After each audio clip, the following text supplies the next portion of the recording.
Selamat pagi Bapak Ibu dan saudara-saudaraku, apa kabar pagi ini? Harapan saya bahwa kita semua sudah bangun dengan sehat dan sejahtera. Biarkanlah tuntunan Tuhan menyertai kita di sepanjang hari ini. Senang sekali kita berjumpa kembali kita di acara Renungan Pagi edisi 24 Juni 2022. Bacaan kita pagi ini dari Kisah Rasul pasal yang ke-15 ayat 35 sampai ayat yang ke-41. Paulus dan Barnabas tinggal beberapa lama di Antiokhia. Mereka bersama-sama dengan banyak orang lain mengajar dan memberitakan firman Tuhan. Tetapi beberapa waktu kemudian berkatalah Paulus dan Barnabas, "Baiklah kita kembali kepada saudara-saudara kita di setiap kota, di mana kita telah memberitakan firman Tuhan untuk melihat bagaimana keadaan mereka." Barnabas ingin membawa juga Yohanes yang disebut Markus, tetapi Paulus dengan tegas berkata bahwa tidak baik membawa serta orang yang telah meninggalkan mereka di Pamfilia dan tidak mau turut bekerja bersama-sama dengan mereka.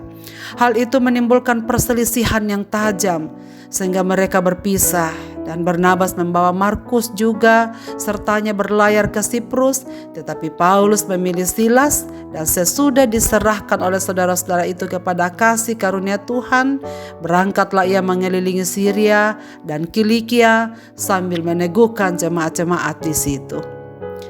Selamat berkonflik. Saudara-saudara, walau konflik selalu ada dalam pengalaman hidup manusia di bumi, namun hanya orang-orang dewasa lah yang dapat menjalaninya dengan baik dan akhirnya menghasilkan sesuatu yang lebih baik. Kemarin pagi kita telah mendengar bagaimana Paulus dan Barnabas secara bersama-sama menyelesaikan konflik yang mereka alami dengan orang Yudea yang datang dengan diam-diam ke Antiokhia untuk mengajarkan ajaran lain bagi mereka yang ada di jemaat Antiokhia. Namun mereka berdua berhasil membawanya untuk disidangkan di Yerusalem.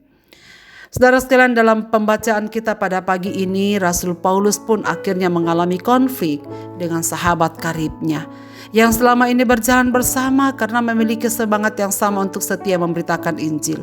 Paulus dan Barnabas adalah sahabat karib dan kelihatannya selalu kompak dalam pelayanan penginjilan selama ini. Namun saudara sekalian, akhirnya konflik juga tak terelakkan di antara mereka.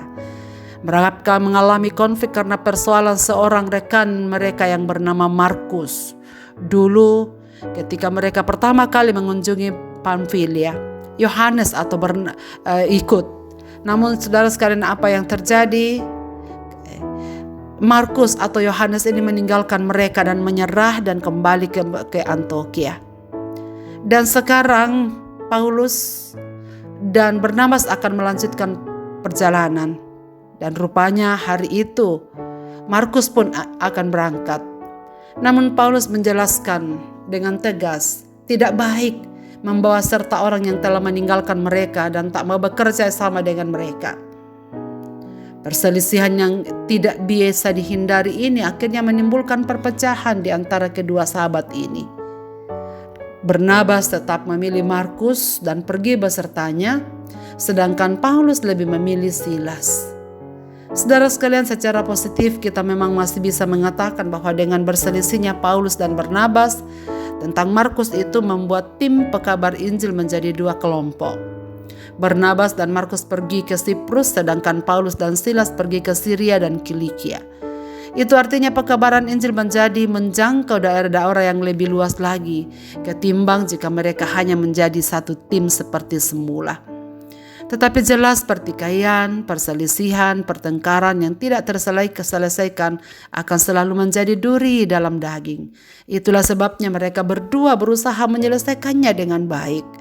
Saudara sekalian, yang patut kita syukuri adalah bahwa Tuhan mencatatkan sejarah mereka berdua di dalam sejarah awal gereja. Karena Tuhan ingin belajar dari dalamnya. Paulus menyatakan dalam 2 Timotius 4 ayat 11, "Hanya Lukas yang tinggal dengan aku. Jemputlah Markus atau Yohanes dan bawalah ia kemari karena pelayanannya penting bagiku." Dari ayat ini saudara, kita tahu bahwa ternyata kasus dahulu itu telah diselesaikan dengan baik. Dan meskipun mereka terpecah menjadi dua kelompok, tetapi hubungan baik tetap terjadi di antara mereka. Saudara sekalian, seorang Paulus yang awalnya bersitegang dengan Barnabas tentang Markus, yang disebutnya sebagai seorang yang telah meninggalkan tugas dan tidak mau bekerja sama. Itu masa-masa yang sukar karena masa-masa di mana mereka baru memulai pelayanan mereka. Kini mengatakan bahwa Markus, pelayanannya penting bagiku. Apa yang terjadi sebenarnya? Kita tidak pernah tahu pasti. Yang jelas bahwa Markus dan Paulus kini telah berbaikan dan mereka tetap menjalani bersama-sama panggilan pelayanan untuk menyenangkan dan memuliakan Tuhan.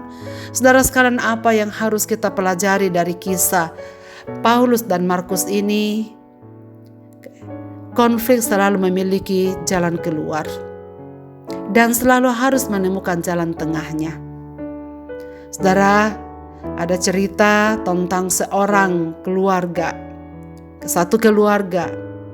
Pada bulan Mei tahun 1884 yang lalu, suami istri ini berselisih ketika lahir anaknya. Sebab sang ibu ingin memilih nama Salomon untuk nama tengah anaknya yang baru lahir ini, sedangkan si ayah lebih memilih nama Zip. Kata Salomon dan Zip ini dua-duanya adalah nama dari kakek dan anak dari anak itu.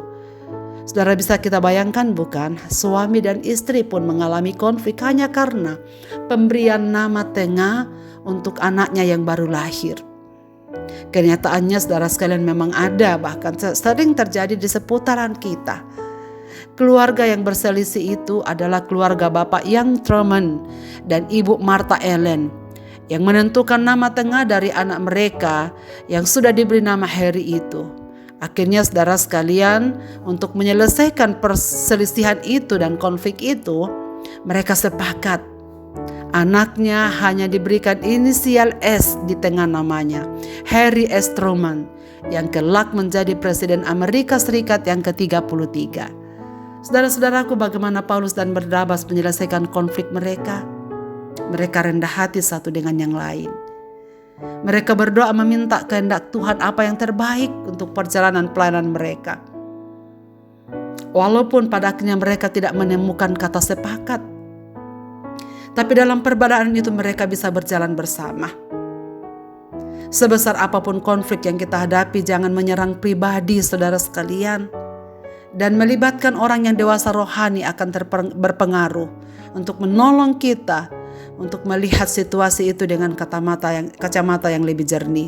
Dan marilah kita berusaha untuk menyelesaikannya, supaya dalam persoalan itu nama Tuhan tetap dimuliakan. Marilah kita berdoa. Bapa di sorga, Bapa di dalam nama Tuhan Yesus, tolonglah kami supaya kami juga bijaksana dan berhikmat untuk menyikapi segala perbedaan yang cenderung mengakibatkan konflik di antara hubungan kami dengan sesama kami dan orang-orang yang di sekitar kami. Ya Tuhan, tolonglah kami supaya kami memiliki kepekaan rohani seperti Paulus dan Barnabas yang pada akhirnya tetap berjalan di dalam perbedaan, tetapi terlebih dahulu mereka hidup untuk bertanggung jawab di hadapan Tuhan. Biarlah perbedaan memoles pelayanan kami untuk semakin berarti dan semakin berguna untuk kemuliaan nama-Mu ya Tuhan. Supaya kami masing-masing bertanggung jawab untuk apa yang Tuhan percayakan kepada kami. Kami serahkan diri dalam tangan-Mu untuk beraktivitas di hari ini. Berikanlah kami bijaksana sebagai kepala keluarga, sebagai seorang istri, sebagai anak-anak, sebagai umat-umat Tuhan, sebagai para pelayan. Supaya dalam bijaksana Tuhan kami selalu menyikapi perbedaan yang terjadi di seputar kehidupan kami. Dan kami hanya bisa melewatinya jika Roh Kudus terus-menerus memimpin hidup kami. Karena itu ya Bapa, kami serahkan diri dalam tangan pimpinan-Mu untuk berjalan di sepanjang hari ini. Dengar doa kami. Di dalam nama Yesus Kristus kami berdoa. Amin. Selamat beraktivitas Bapak, Ibu, dan saudara-saudaraku. Tuhan Yesus memberkati kita dengan firman ini. Amin.